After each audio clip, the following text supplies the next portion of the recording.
Busco un lugar para vivir y descansar, donde no hace falta ni llamar. El mensaje de hoy se titula El sacrificio lleva en sí muerte. Todo sacrificio que le ofrezcamos a Dios conlleva la muerte de algo que quizá amamos mucho y que estamos muy aferrados a él y que quizá nos cueste mucho dejar.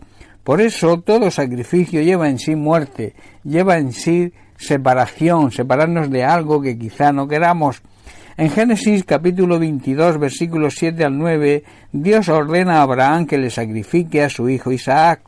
Dice el versículo 7, entonces habló Isaac a Abraham su padre y dijo, Padre mío, y él respondió, heme aquí mi hijo, y él dijo, he aquí el fuego y la leña, mas ¿dónde está el cordero para el holocausto?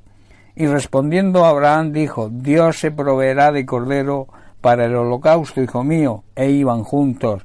Y cuando llegaron al lugar que Dios le había dicho, edificó allí Abraham un altar, y compuso la leña, y ató a Isaac su hijo, y lo puso en el altar de la leña. Hermanos, la simbología del sacrificio de animales en el Antiguo Pacto, en el Antiguo Testamento, era que todo sacrificio llevaba muerte.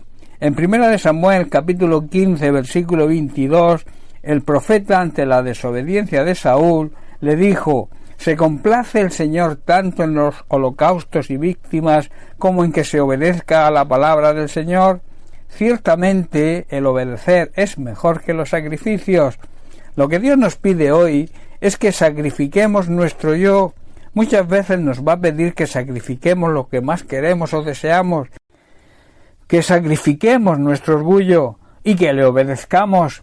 Este realmente es el sacrificio que le agrada al Señor, sacrificar todo lo que tengamos que sacrificar con el fin y el propósito de obedecerle.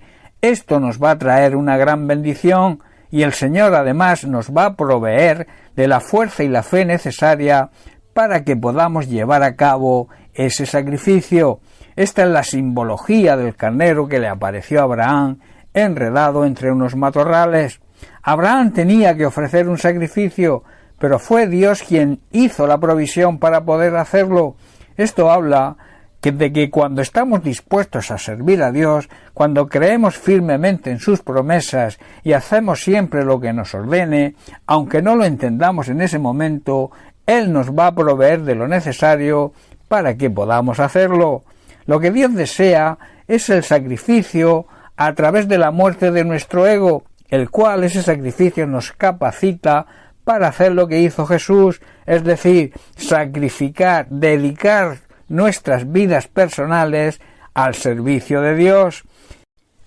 En Lucas capítulo 22, versículo 33, vemos a Pedro, antes de negarle a Jesús, lo que le dijo. Le dijo lo siguiente, Señor, estoy dispuesto a ir contigo no solo a la cárcel, sino también a la muerte. Hermanos, no debemos decir, Señor, estoy dispuesto a ir contigo hasta la muerte, si realmente no estamos dispuestos a crucificar nuestro yo y dedicar nuestra vida a servirle. La vida cristiana, hermanos, es una vida de servicio. Lo que sí debemos decir es, Señor, estoy dispuesto a sacrificar mi vida y también a identificarme con tu muerte, de manera que te puedas servir y obedecer como te mereces. Para Dios no tiene ningún valor lo que le digamos, sino realmente lo que estemos dispuestos a hacer por Él, dispuestos a llevar a cabo nuestra obediencia que debe ser pronta, total y sin condiciones, como hizo Abraham, para que cumplamos con el propósito por el cual Dios nos creó. En Romanos capítulo 12, versículo 1, Pablo dice, así que, hermanos, os ruego, os suplico, dice otra traducción, por las misericordias de Dios, que presentéis vuestros cuerpos en sacrificio vivo, santo, agradable a Dios, que es vuestro culto racional.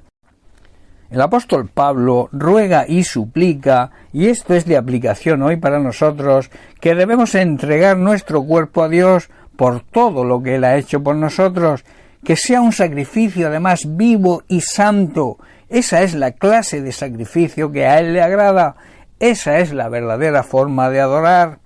Dios quiere que seamos un sacrificio vivo y que le permitamos que Él sea el centro de nuestra vida, que todo lo que hagamos con nuestro cuerpo físico sea para honrarle y agradarle en todo, y Él nos dará todas las fuerzas necesarias para cumplir con nuestra misión aquí en la tierra. Pablo también en Colosenses capítulo 1 versículo 10 dice: entonces la forma en que vivan siempre honrará y agradará al Señor, y sus vidas producirán toda clase de buenos frutos. Mientras tanto irán creciendo a medida que aprendan a conocer, a tener una relación, un conocimiento de Dios, y que ese conocimiento cada día vaya más a más. Todo esto es realmente lo que le agrada al Señor, y es precisamente lo que Jesucristo hizo, siempre agradó al Padre. Por eso en su bautismo, en el capítulo 3 de Mateo, versículo 17, leemos: y hubo una voz de los cielos que decía: este es mi Hijo amado, en quien tengo complacencia. En otras palabras, este es mi Hijo amado, del cual estoy muy orgulloso. Y en Marcos capítulo 9, versículo 7, en el monte de la transfiguración, donde Jesús les muestra por unos momentos a sus discípulos su gloria, dice así el pasaje: entonces vino una nube que les hizo sombra, y desde la nube una voz que decía: este es mi Hijo amado, a él oíd. Debéis seguir su ejemplo, debéis escucharle y debéis obedecerle. Esto es lo que el Padre estaba diciendo en ese momento. Hermanos, nuestra meta debería ser que el Señor pueda decir lo mismo de nosotros, que Él pueda decir que está orgulloso de sus hijos. Bien, pues hasta aquí el mensaje de hoy. Que Dios te bendiga. Un abrazo. Llenas mi espacio, llenas mi vida, me iluminaste como el sol.